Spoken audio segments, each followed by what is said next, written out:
Pag hindi na po nag-function ng maayos ang ating kidney, yan po yung mga taong nauuwi po sa dialysis yung kanilang problema.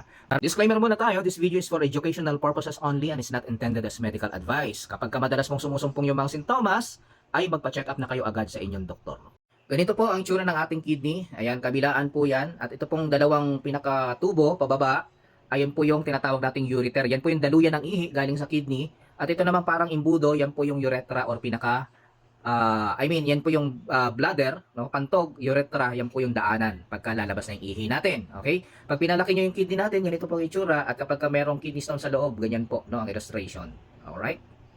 Pwedeng sa daluyan mismo bumara yung kidney stone. Pag dito po siya bumara, may ipon ng tubig sa loob ng kidney. Diyan po magkakaroon tayo ng tinatawag na enlargement ng ating kidney. Kasi naiipon yung ihi, hindi makalabas.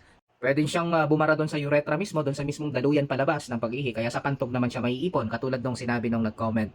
Now, ito pa yung mga 6 common symptoms. Nandyan po yung pagkahilo, pananakit ng likuran, ng tagiliran, pagsusuka, no, lagnat at blood in the urine or dugo sa ihi. Malalaman po natin yan kung meron tayong dugo sa ihi. Siyempre, pag nagpa-check up tayo, laboratory tayo sa ating doktor. Ingatan po natin ang ating kalusugan. Napaka-importante ng kidney sa ating katawan kasi ang number 1 function po niyan is mag-filter ng dugo. Marami rin naman dahilan bakit nagda-dialysis. Isa po dyan yung high blood pressure at diabetes or pagtaas ng blood sugar sa ating katawan. Paano natin ito maiiwasan?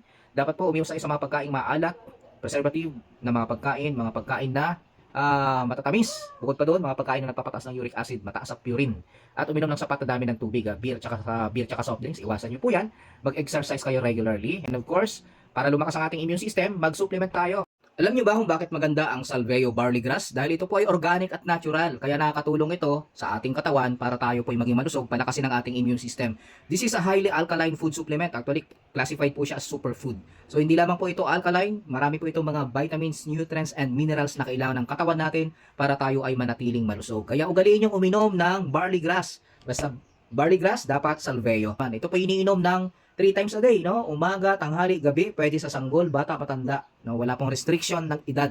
At ito po ay mabibili lamang dito, di ba? Huwag kayong maghanap sa iba, kung ano pang mabili ninyo, di ba? Doon na tayo sa sigurado. So ano pang hinihintay nyo? Order na, meron tayong pampamilya, ito po ay 240 grams, ayan, canister or jar. Meron tayong on the go sa mga lagi nagta-travel at meron din tayong naka-trial pack, hindi ko hawak ngayon, 80 grams naman yun. So maraming pagpipilian, no?